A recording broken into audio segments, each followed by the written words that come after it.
Hi, I'm Mike Zaida, and today's presentation is going to be about a trip I took to China, the 24th of June through the 9th of July. This is actually the second week of that trip and probably a little bit into the third week. So we're going to share those slides, share the slides, share, and then go play here. All right.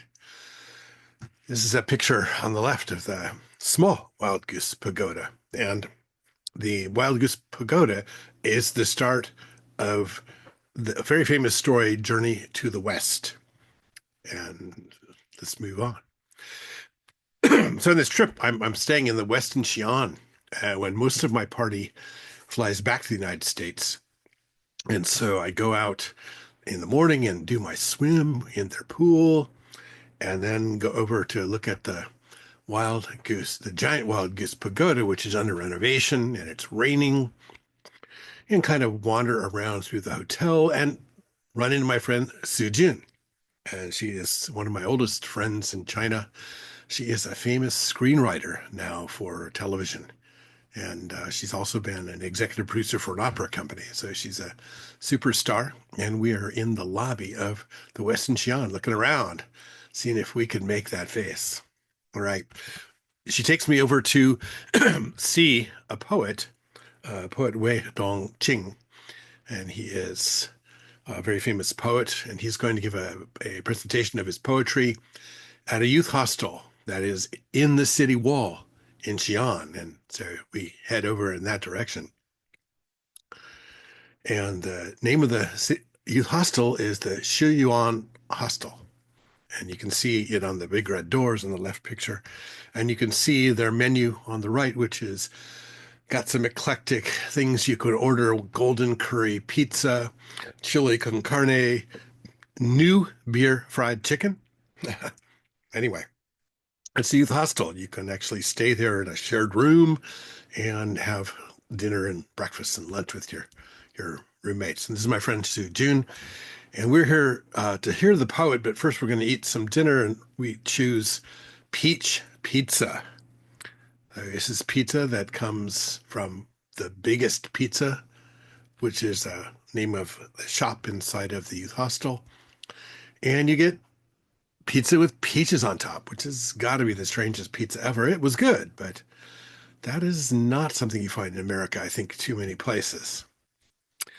All of the visitors who visit the youth hostel end up being asked, can you please draw on a placemat that we can hang up on the wall? So you'll see people from England and Russia and Spain and Deutschland and all kinds of places that have done placemats decorated for hanging on the roof and on the walls and everything, and their flags.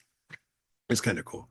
So this is the start of the Wei Dongqing presentation, and this is the woman who owns the youth hostel, and she's the one who introduces him. And at the end of he does a presentation of reading his poetry in Chinese, and at the end he gives me a copy of all of his published works, which is very cool. It's very sweet. He is a friend of my friend Zhu Jun. So the next day, I'm still in the Westin Xi'an, which I think, and I decided, well, I'm going to go walking around and see stuff. And virtual reality is really big in China. If you go to any shopping mall, you'll see a VR setup of some sort. Virtual reality. You'll see they've got AK-47 guns that work inside of the experience. And they have all kinds of different examples there, and it's kind of cool. And I look at that shopping center for a little bit, then I go out walking around down the roads next to the Westin Xi'an. Westin Xi'an is in a very wealthy neighborhood. It's also the best place if you're going to see some historic places in Xi'an, because it really is across from the Wild Goose Pagoda, the giant Wild Goose Pagoda, and it's down. You can actually also go not so far away to the small Wild Goose Pagoda, and you can also see get on a bus and go to the Terracotta Warriors Museum from here as well. So there, what you'll find when you're in Xi'an is you'll see these very cool, political, historical sculptures are everywhere. It's quite beautiful. I find China in it's quite beautiful in spaces. You'll see you can get a little three-wheeler taxi here. And when I came back from walking around, I found out that the Westin Xi'an had locked me out of my room. I had thought I had 3 weeks of reservation there. I actually only had 1 week. And so I had to beg them to let me back in my room. I asked them if they could give me an additional week of reservations, and they couldn't. So I called my friend Sue June up. I actually sent her a message on WeChat, and she got me the Crown Plaza in Xi'an, which is very, very cool. It's a very tall building. So it looks like that. I think it's like 48, 49 stories. So it's a pretty famous landmark in Xi'an. And I don't remember what floor I was on, but it was a nice hotel and had a nice swimming pool as well. So, here you are, Xi'an Crown Plaza Hotel. Walking around the neighborhood, you'll see stuff like this. This is a mosquito abatement project where this guy is shooting out anti-mosquito stuff. And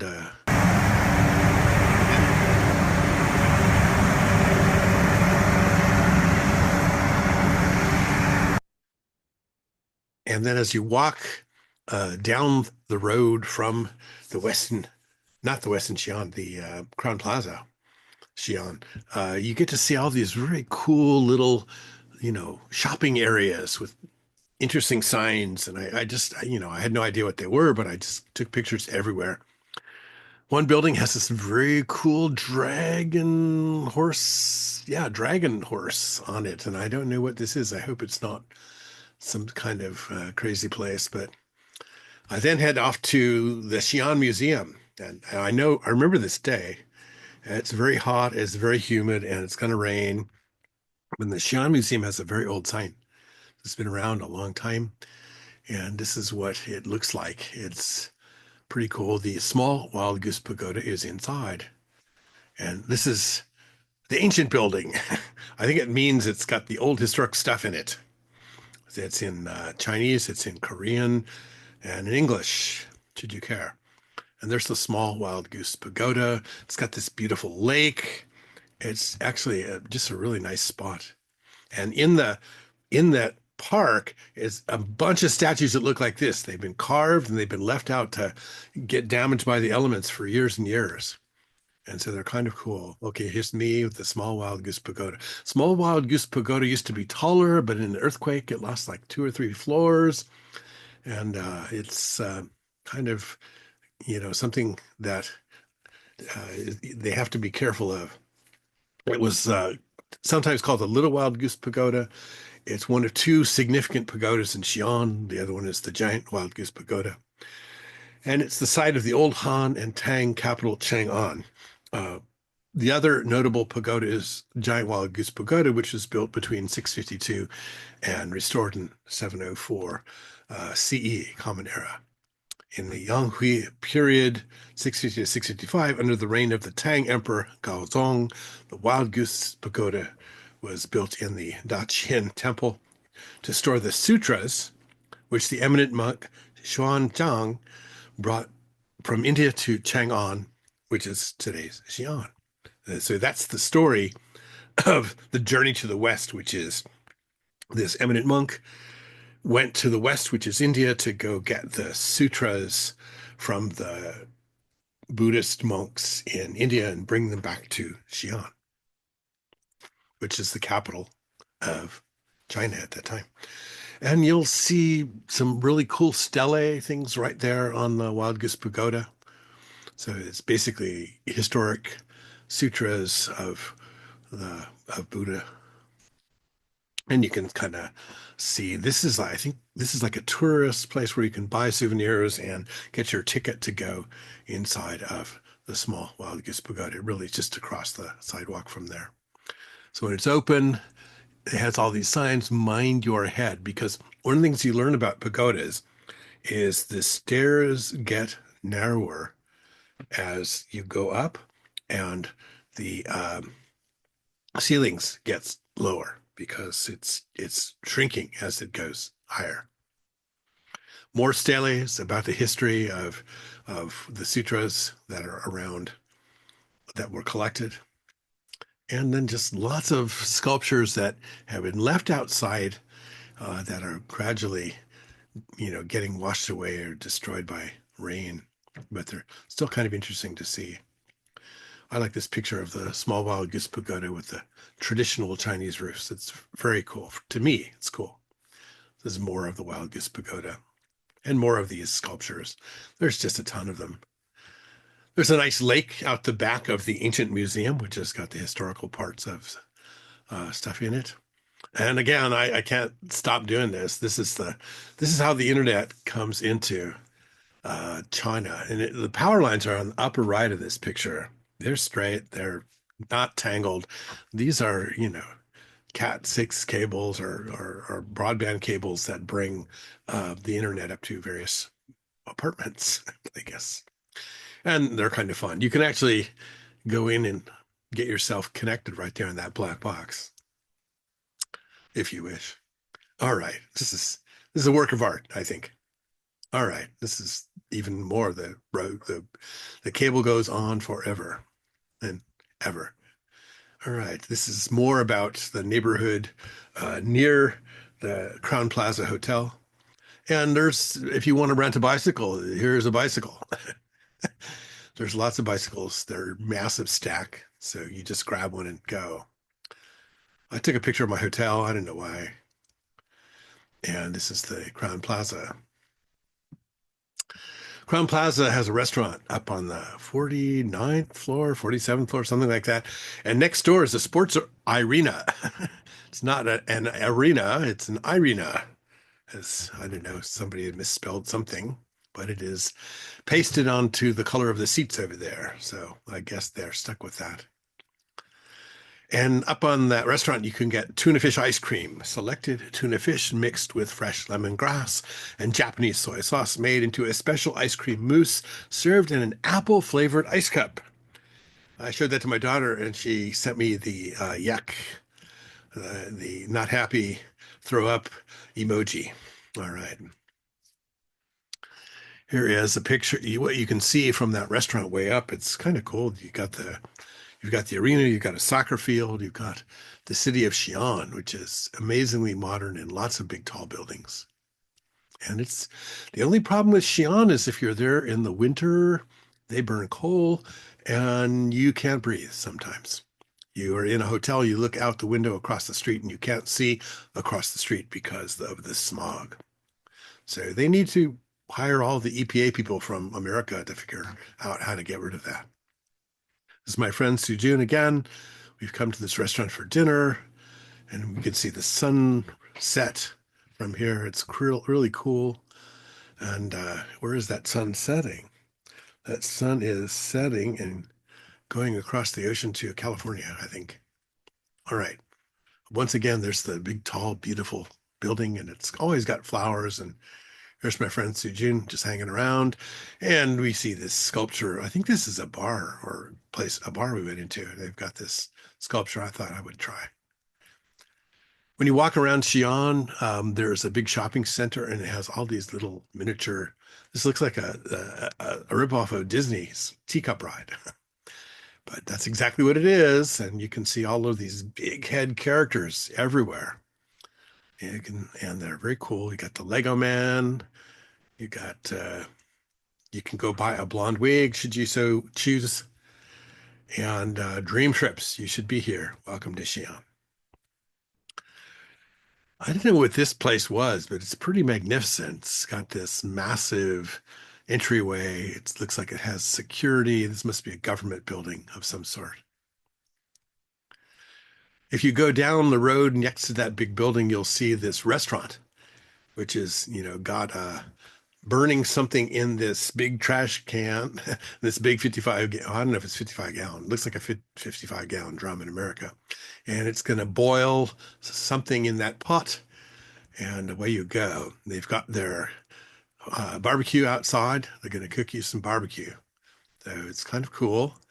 I think you're assuming that it's going to be just perfectly okay. We're looking back at the stadium. It's got the Olympic symbol as if it was used in the Olympics at one time, that arena. You can see delivery sometimes happens by tricycle. And I don't know what this place was, but it looked kind of cool. I took pictures of it. It's got some old signs. It looks kind of a messy place. This one's right next door. And this is that ancient building in the Xi'an Museum. So I go over there to check it out on a better non-rainy day. And they have a an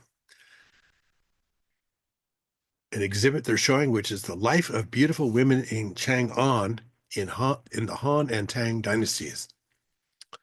And Chang'an served as the capital of 13 dynasties in Chinese history.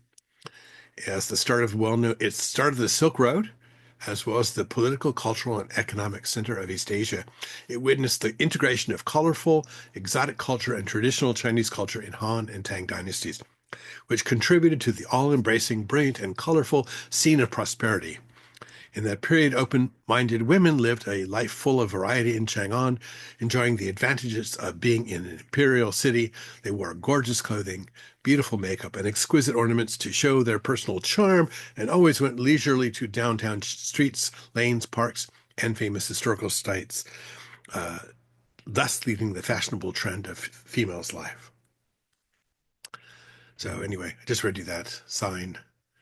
And of course, there's an example of the beautiful women. But if you go in the exhibit, what you'll see is sculptures of women on horseback and in all kinds of varieties of life in China and things on fans and all kinds of art showing off clothing of women in those days. It's very cool.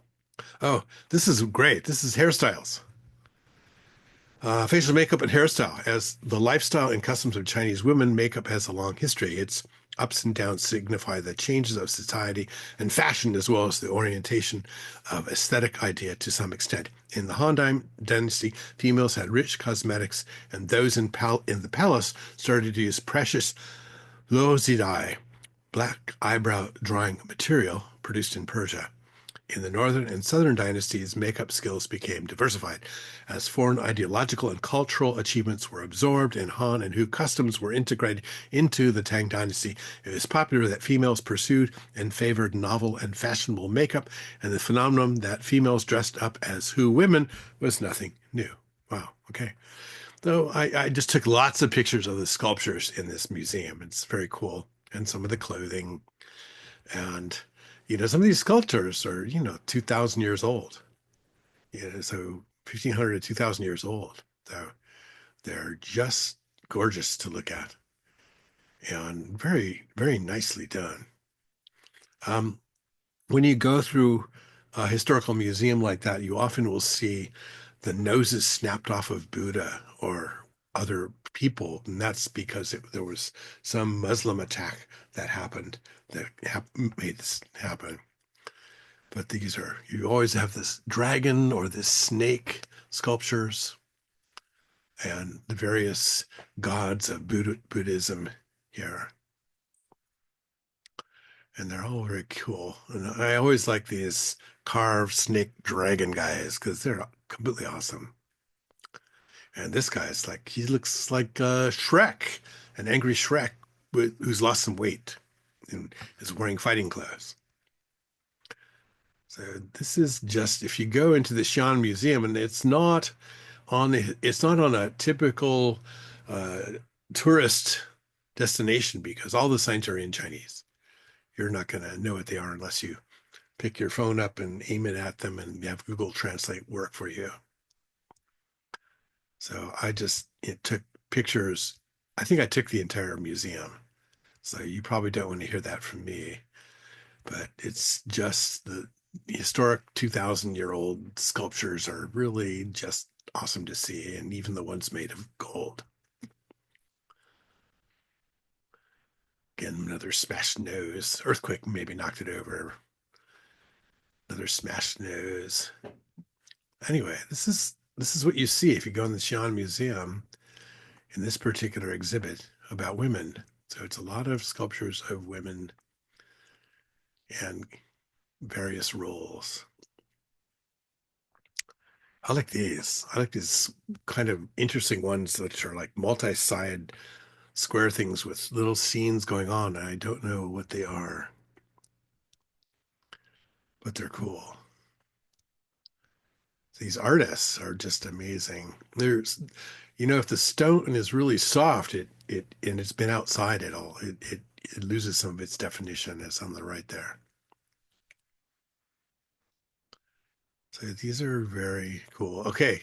In the museum, of course, they have the Happy Learning class where you can go learn about this history. And I think if you're into this, you'll go there. Jade used for rituals in prehistoric period. Chinese people considered jade the pure and transparent stone, the essence of Mother Nature, with which people can form contact with heavenly gods or spirits of the deceased. Therefore, jade items were commonly used by imperial families in ritual ceremonies to meet the spirits of the ancestors. Generally, jade items for ceremonies, jade items for imperial rituals, and jades for burials can all be classified as ritual jade items. Jades for rituals first appeared in the Neolithic Age and later underwent great development over the Shang Dynasty and the Zhou Dynasty till the Qing Dynasty and the Han Dynasty. However, jade items gradually lost their original ritual function and were widely used in burial ceremonies, and thus the burial jade items. I bought these three books as tourist souvenirs at the Xi'an Museum. Oh, I don't know. I thought this guy was cool. I don't know what it is. Little snake head, horse head, pig head. And then my friend Sujin took me to the Xi'an Library. So this is a library. If you think about what public libraries look like in America, this is a public library in China. It looks like a university. It looks like a work of art. And when you go inside, you're at the Shanxi Library, and they have loan and reading area for foreign books and periodicals. So you can go inside and you'll see this is, I think, a Sunday. And this library is filled with people studying and writing and reading, and it's quite beautiful. For some reason, I sat down and started reading the new complete code of Hammurabi, which basically teaches you how to read the hieroglyphics of the Code of Hammurabi, which is the first written law book, I believe. This is my friend Sue June. She can read English because she spent, I think, a high school year in Michigan. Okay, this is one of my favorite signs. I think this is like a 7-Eleven. It has a sign that says steak. And this is really ice cream and yogurt and berries. It's not steak at all. I was disappointed. And then I had to go to a conference to give a talk. Mark Spargan also was a former student of mine, PhD student, was also giving a talk called in this event called Beyond Cloud. And it's at the Xi'an Software Park Development Center. And here are the people who run this that I met there. And we had lunch. And Virtuos has an office there. And Virtuos, I think they have 800 employees in the Xi'an office, 600 artists, 200 engineers. And director of this office came to me and said, we need to hire 200 more engineers. Can we hire them from your program at USC? And I said, well, there's like only 200 people total in the program. You would steal everybody. But I never heard back from him. You can take Unity 3D classes there. So they're a development studio and a teaching studio because they know if they teach the right guy, they might actually be able to hire that person. All right. Beyond Cloud, here is the presentation. This is Dean Ma, who is introducing me to give my talk. Here's me giving my talk. And then we're going to go out to dinner here, I believe, or lunch, dinner here. Yeah, dinner. I took this picture of this menu because you could have seafood spaghetti or seafood risotto or fried spicy seafood rice with bologna. It's not bologna, it's abalone. This is cool. Price is good. Food was excellent. And they have this place, Idea Coffee. It's a coffee shop that is in the Xi'an Technical Center where you can get waffles with ice cream and banana. It's cool. Anyway, here's me. Oh, this is Wang Yong on the right of me, and Daming on the left. Here's Mark Spurgeon and Dean Ma and I. Mark is there to help Dean Ma start looking at creating a game development studio. And they're building a game for use by tourists. And then that is the end of my trip. So this set of slides, this set of weeks, I compressed a whole lot. I way too many slides, but it was a great time. I'm taking China Southern from Xi'an to Guangzhou, and then from Guangzhou um, to Los Angeles. Anyway, that was my trip. I had a wonderful and great time. And I want to acknowledge Qingyun Ma, Wang Yong, Wang Jing, Bran Farren, Su Jun, and anyone else who took me to great places in China on this very long and engaging trip in the summertime, which is okay. I didn't die. All right. Here is my contact information should you have any questions for me. And you have a great day. I will stop sharing slides. And we'll see you next time. I've got more China trips I want to put onto video as well, plus maybe even some meetings with some of the Chinese that I had when they came to visit me in the United States in Los Angeles. Anyway, have a great day. This has been my YouTube channel. Bye-bye.